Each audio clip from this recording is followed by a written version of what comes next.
Welcome to the Crypto Confident Podcast for grown women with Ansylla. We keep tech talk to a minimum. We want you to understand crypto because it does not have to be complicated. Grown women, let's talk crypto.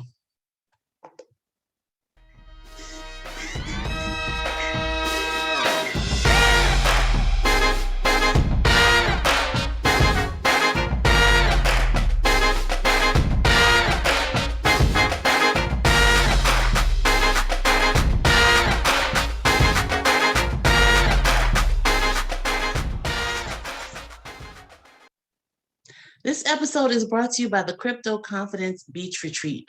Join us for lots of fun, networking, learning, and celebrating.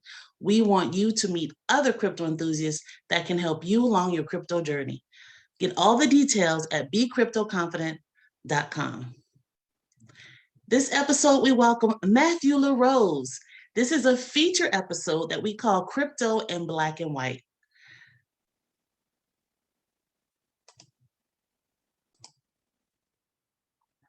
Welcome, Matthew. Welcome to the Crypto Confident Podcast. So nice to have you with us. How are you doing today? I'm doing great. I appreciate the opportunity to be on your podcast. Wonderful, wonderful. I just want to share our backstory real quickly. Matthew and I met at Consensus 2022 in Austin, Texas, because we were both working at the help desk, which was the social token that CoinDesk launched at Consensus. And we were there to help people with their wallets and so forth to be able to get and redeem help tokens. Desk tokens. So that's our story. That's how we met. We found out we had a lot of things in common. So Matthew, why don't you tell us about yourself? Yeah, so my name is Matthew LaRose. I'm 33. I got a background in finance. We met at the Austin Consensus conference. That was a lot of fun. 20,000 people, all excited about the same thing from various backgrounds all over the world. Right. But yeah, I'm in the process of having a book published. So that was kind of a common thread that we had. You're a published author yourself. So I was like, oh, let me follow in your shadow, like get some alpha from you. So yeah, I've been in the crypto space since 2017. Things have been up and down, just like the market, but overall, my experience has been pleasant. We even have that in common. I got into crypto in 2017 as well. So one thing that Matthew and I also do is we both focus on helping new people onboard into the crypto space. And that I feel like that's so important because there's a lot of conversation around wanting to increase the number of people in the community, but not as many people are reaching out to do that. So I think that what we're doing is very noble, Matthew, because it takes time, it takes patience to be able to explain to people why they should be into crypto, what are the first steps. First of all, we're bringing awareness because a lot of people don't even know that they should be in crypto. So as you're talking to people, what are you finding are some of the responses that you get when you say, you know, I'm doing this or I can show you how to do this? What are the responses you typically get? Yeah, so that's a great point. Yeah, that's one thing I appreciate about you is things like DeFi, NFTs, Web3s, like these are all topics I believe will change the world. But there's a learning curve when it comes to crypto. And people in crypto, we would like to think of our bags and get excited about certain things. But if we want mass adoption to happen, we have to fill in the gap for educating others. Mm-hmm.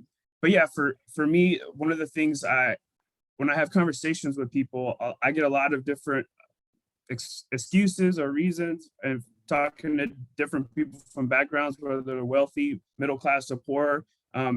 Honestly, some of my reasons for getting in crypto kind of answer all those concerns. Some people are like, I'm too old, I don't understand, I'm too young, I don't have enough money to invest, I don't have the time to understand it, all this is confusing.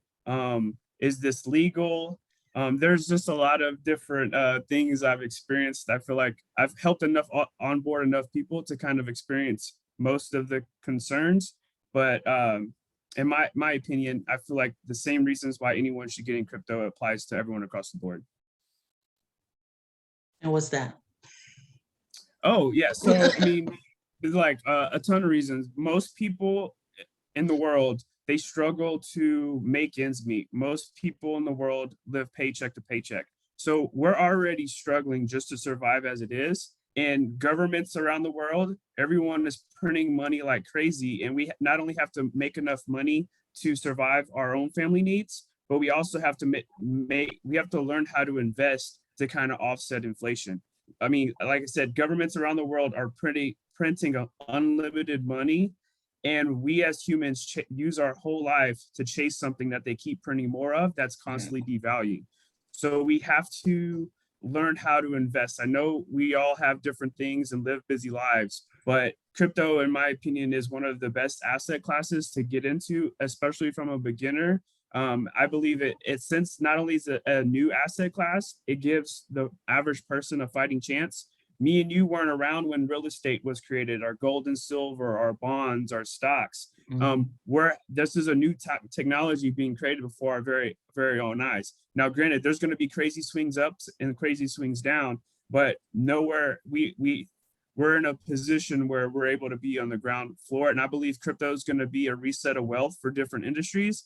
And if you can capture a small part of that, I think it could be a good opportunity to help change your family's legacy. Absolutely. Very well put. And I agree so wholeheartedly with everything that you said, because crypto does have a very low barrier to entry. You don't need lots of money. You don't need to really understand a whole lot of financial jargon. There's stuff to learn, true, but you don't have to put in applications for approval. You can just get in a wallet, get on an exchange, and get some crypto as little as $5 if that's all you can afford. So that's one of my favorite things about cryptocurrency as well. Last night, we had day 2. I did a challenge in my Facebook group, and it was the abundance mindset challenge. And one of the attendees asked me, well, why would you get into crypto instead of stocks or something that's been around for a long time? And just in my opinion, as a non-financial advisor who does not know everything, just my own personal opinion, it makes more sense to me to get into something that's the future instead of learning something that's the past. That's just me and how I choose to move. But regardless, I do encourage people to invest in something, learn something and invest in it, because just getting a salary as your sole source of income is very, very, can be detrimental if we're being honest, because that same salary that you depend on can go away like that. If there's someone in a position that can decide if you have a job tomorrow or not, they have the power to do that. So if you are counting on someone to feed you, that same person can starve you. So I am a firm believer in have options, have something else going on that you're not solely depending on a paycheck. So yes, that said, we're in agreement on that, right? Because this is where we are. And the last 2 years have shown how quickly things can change. People went to work and okay, we're in lockdown. People lost jobs just like that. Lots of people. Then we had all the problems with housing and, we could go on and on and on. So nothing is guaranteed.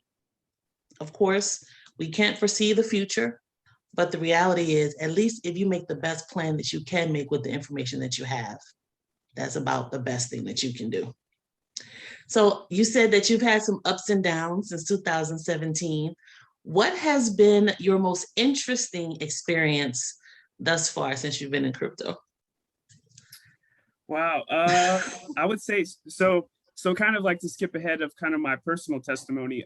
In 2020, I found like what you said. I found myself like a lot of people getting stimulus checks, working from home and not being able to go many places. So my background is in finance. So typically the topic of conversation around the cubicle or water cooler is just financial topics. It's real estate, stocks, crypto, whatever. But I saw the stocks and crypto and all the markets out at all-time low. So that's when I decided, oh, let me start deciding to day trade stocks. So I went on a financial journey of like 8 to 10 hours a day, just learning about money, how it's created, how it works, stocks, loans, debt, anything under the sun. I was just consuming it. Well, flash forward to 2021, very beginning, GameStop had the short squeeze against the hedge funds, Mhm. and I was day trading on an app, and they only allowed you to sell and not buy on GameStop. Now, I wasn't a GameStop holder, but I was watching from the sidelines,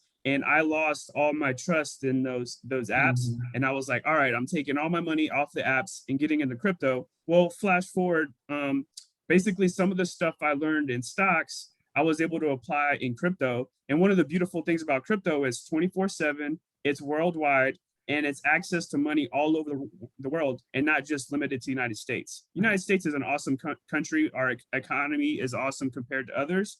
But within stocks, I was only able to trade between the hours of 8 and 3:30, and I wasn't an accredited investor. So I was only able to make 3 trades throughout the week because I wasn't trading with $25,000. So to go back to what you said, Mhm. there's a barrier of entry when it comes to stocks and other asset classes. With crypto, not so much. So kind of like, I guess my craziest thing that happened was I took some of the stuff that I learned from stocks day trading. I had an investment, I put in $1,500, and I basically day traded it up until 10K. And then when the bull market started, that one investment went from 10K to over 150,000 within a matter of a month. Nice. Now, I didn't time the market right, and I ended up cashing out at 50,000. It was kind of a whirlwind, but that one testimony for myself kind of propelled my, I guess, name for myself and brand in crypto, because I had a personal testimony. But then later on that year, I started helping other crypto people,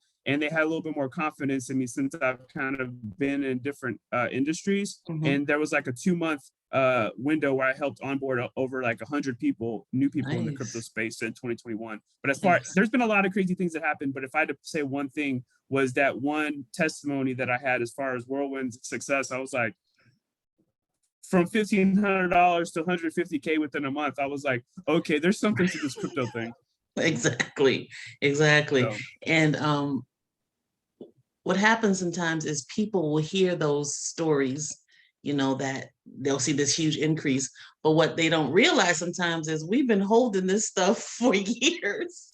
We got it when it was cheap. We just sit and wait and see what happens. And then when that spike happens, so they can't come into it thinking, oh, in 3 weeks, I'm going to have a 20K. I mean, a 20X return, right? No. yeah. So. And the beautiful thing was I got around crypto in 2017. So that was like the last bull market, basically when things went up crazy. Right. And I didn't see the success as of that success story, but I did have an investment 10, 20X back then where I put in a little bit of money, but then it also came down a bunch. So the beautiful thing was, I mean, yeah, I was kind of freaking out a little bit because I was like, that's a good chunk of money in a small amount of time. But I had already been through a bull market and bear market cycle that I was able to stomach it. If that, honestly, if that would have happened to me back in 2017, that testimony, I would have cashed out when I went from 1,500 to 2,000 or 1,500 to 5,000. Like I would have been able to stomach the way up or the way down. Right. So the beautiful thing about like being a part of, like, I guess, having experience in the crypto space, I'm able to have way better conversations or way better perspective with people when I give people all the disclaimers about when it comes to crypto and their investment goes up like $50 or down $50. I'm like, I had an investment go down a lot more than your whole portfolio. It'll be okay. Like we're still insanely early. One of the things I like to point out was when we were at that consensus conference, we were helping some third party employers, and they help get, extra grounds on the boot, extra outside staff. Out of those people, we probably like 80 to 90% weren't really crypto technically savvy. Sure. So that kind of shows you, like, at a crypto conference, other people that they've helped bring help out with the conference, if 80 to 90% of those people don't know what's going on, we are so early compared to the rest of the world. That's very true. That's a great point, Matthew, because when we went for the first day of training, there were maybe 7 of us that understood how to even get a MetaMask wallet. And there must have been 60, 70 people in that. I'm bad at estimations, but 50, 60 people. Yeah. So, and yeah, that's a really good point. I hadn't even thought about that. That's really good. Now, so you talked about your investment going up to 150K, but you pulled out at 50. I'm not mad at you because some people are in this hold till you die mentality. So what do you think about that? What do you think about pulling profits? So that's a great point. And it's not always a clear answer for all scenarios, but in some ways, like everyone gets in this industry to make a profit and to better their family legacy. So at some point, you got to take profits and diversify into other cryptos or diversify into other assets or heck, even cash for your family. But in some ways, you got to have a long-term mentality when it comes to crypto because this is technology that's going to change the world, in my opinion. So you have to have long-term mentality because if you're going to sell or buy at every pump or dump, you're gonna not feel so well from playing emotional ping pong. Yeah. But Mhm. on the other hand, too, there's a culture of diamond hands. Only weak people sell for profits, and like all these different projects, like that toxic positivity in this culture is something that has to change, or at least for you as a beginner investor, if you have something crazy profits, you need to cash out and diversify in other things. If you put in $1,500 and it goes to 3,000 and you believe in the project, yeah, cash out your original investment and then let the rest ride forever. So Mhm. there's different things you could do, or cash out, put stop losses and cash out along the way, or take out increments on the way down. Because in some ways you're like, man, it's hard for me and hard for like people that actually take the time to study crypto and the technology. You like, especially if you invest in something that goes up, you're like, oh man, this is could be the next Microsoft, the next Facebook, the next Right. Apple. It's like if I hold this forever, I could be the next multimillionaire and drive Lambos. But in reality, most of that stuff does not happen. Even though in crypto things can happen quickly, and riches or wealth can be gained or lost quickly. The As far as wealth goes, you have to have a long-term mentality when it comes to wealth. Most people, for every story, one story you heard of someone uber successful in crypto, I could tell you 9,999 stories on Twitter and Facebook about all the people who lost their money. So definitely have long-term mentality and always take profits Yeah, is something I would recommend. I agree. Um, Definitely long term. For just my personal experience, I got Ethereum at $200 per coin, and I was once upon a time in a platform where I was actually earning Ethereum. So my Ethereum was looking right, and then when it shot up in 2021 to 4,800, that was a 24x gain. There was no way in the world I wasn't pulling profits. I mean, I took care of some stuff that needs to be taken care of. I took a vacation. I personally just believe there needs to be balance. I like what you said, take out your initial investment, at least then you're just using house money. That's reasonable. Um, and I think too about a story that I saw on YouTube. There was a man, he had a regular $70,000 a year job, and he had some Bitcoin, got it in real early, and the Bitcoin value reached $1 million, and he still didn't pull profit. And I'm like, I'm not that much of a hodler, but, and I think too, part of me says, you don't know will I be here next week? Why not enjoy it? At least some of it. But balance is just really key. So I like what you said too about the toxic positivity. The reality is we don't know what's going to happen with crypto. I'm 100% in, but I'm also realistic about who knows what's going to happen. But at this point in the game, I can honestly say I have benefited from being here. So whatever happens, I'm still good because I've made the most of my time understanding and investing as wisely as I could. So the last thing I want to mention, earlier, you said about NFTs and DeFi, we know, and blockchain and metaverse, all of this stuff is going to change the world, and that's just real. It's on the cover of Time magazine for August 2022, all about the metaverse. So I think too that crypto is just a great gateway. You know, if you can come in understanding crypto, then that'll help you as you get into these other areas because it's all connected. Would you agree with that? What do you think? Absolutely. Yeah, crypto is kind of like the starting point. To kind of like touch base like metaverse, like Facebook, a multi-billion-dollar company changing their name from Facebook to Meta, that as far as money coming into space, that should show you that people are paying attention. NFTs, Gary V, millions of dollars, billions of dollars being poured into NFTs. Now, obviously, that we'll see where the dust settles as far as like what's going to stick and what's not. DeFi, decentralized finance, the ability for me to lend out and get a yield without a third party involved, like that concept will change the world. So you have all these different things, people utilizing video games, just so many things with crypto, but you got to kind of start with understanding crypto, tokens and coins and wallets and security before you start getting into all these other things. Because if you just start focusing on one, you start spraying to all these different topics, you'll get lost in the wind chasing JPEG images when you could have just been holding blue chip stuff like Ethereum and Bitcoin and Solana, things of that nature. Exactly. Yeah. And it's unfortunate because there is so much negativity out in the world, you know, social media and mainstream media, negativity about everything that's in this crypto space, and, you know, all the supporting and surrounding elements that people are just saying, but people really need to take the time to get their own understanding. Because if you just sit and you're just doing the headline browsing, or you just listening to the negative tweets, you will be deterred. Because let them tell it, you know, this is a trend and it's a scam and it's for illegal activities and woo, woo, woo. But at the same time, you have Visa and MasterCard giving out crypto debit cards. So, I mean, let's just be real. Visa and MasterCard are not going to link their reputable international brands to something scammy. For me, if there's no other reason to believe crypto is legit, that's enough for me, right? Because they would never do that.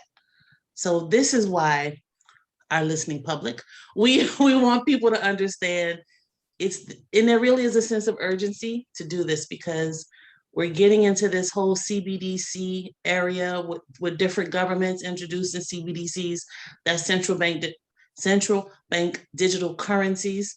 And if that's unfamiliar to you, I encourage you to get some understanding of that as well. It's really going to cause a financial overhaul. So that's just an extra little tip for you to look into if you're still kind of circling the pool, waiting to jump in, right? Get some information. Go ahead, Matthew.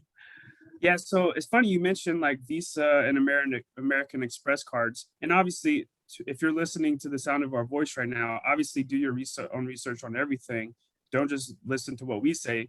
But like Visa and American Mastercard, some of the early negativity on crypto, and still is today, is one of the things they say, oh, only criminals use crypto. All criminals use stuff for crypto. Well, name me a currency that is not used for criminal activity. So just because a bad person does something bad with the US dollar, does that mean I'm going to stop using the US dollar? So nothing is different with crypto as well. Another headline you'll see as negative is you'll be like, oh, crypto and Bitcoin mining and Bitcoin transactions is such a bad thing on the environment.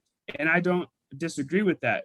But if you actually study Bitcoin mining, like 70 to 80% of the mining is actually energy renewables.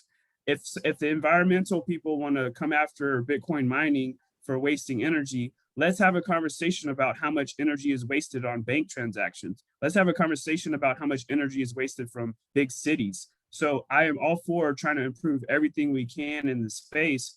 But if you start reading all the negative stuff that people put out there about crypto, if you just do a little bit of digging, you'll find that either that problem exists in every other asset class or every other industry in the world, or it's a FUD, just fear, uncertainty, and doubt. Right. And that's what media, both social and mainstream, count on people not doing their own research. They count on people just hearing those buzzwords or those taglines, and they just run with it without truly understanding what's going on. And that's what we encourage you, like Matthew said, do your own research. We're not financial advisors. We're just sharing our opinion and our experiences. And we have absolutely no reason to tell you something that's not true. We're not recruiting you for anything. We're not asking you to invest in anything. We're just telling you what we're doing and how it's going for us and how we feel about it. It's really that simple. So Matthew, thank you for your time. It's great seeing you. I guess we'll meet up in Consensus 2023 in April, right? We'll have a reunion. Absolutely. Hopefully our crypto score is better by then as well. Oh, definitely. Definitely. Is there anything else you want to share? How can our audience reach out to you? Yeah, if you want to reach out to me on Twitter, or give me a follow on LaRose Digital. I have some exciting things coming down the pipeline with the book, and I'll be doing YouTube interviews as well. So our YouTube news and updates. So we got some stuff in the works right now. I'm still in the early stages, but just like crypto, the future is bright. Well said. Well said. And you do a weekly news report on Twitter? Actually, I do daily news updates on Daily, Twitter, okay. Monday through Friday. There's sometimes Saturday and Sunday I'll squeeze in episodes there. Sometimes depending on my sleep, sometimes might not pop out an episode, but Monday through Friday I typically always have an episode out. I'm trying to transition into YouTube as well, but for now, Twitter is a good place for crypto information, so that's where I'm starting. But there's definitely other platforms out there as well where people can get quality crypto information. Okay, awesome. Well, check Matthew out on Twitter at LaRose Digital. And Matthew, thank you again for your time, your insights, sharing your experiences, and I look forward to talking to you again soon. Absolutely. Bye. Thank you so much for tuning into this episode of the Crypto Confident Podcast. Be sure to check out the Crypto Confidence Collection, tools to help you reach your crypto goals. It includes our beginner's manual, Start Your Crypto Journey in 3 Simple Steps, the budget journal, the gratitude journal, and the password journal. You'll have everything you need to acquire what it is you wish to acquire in the crypto space.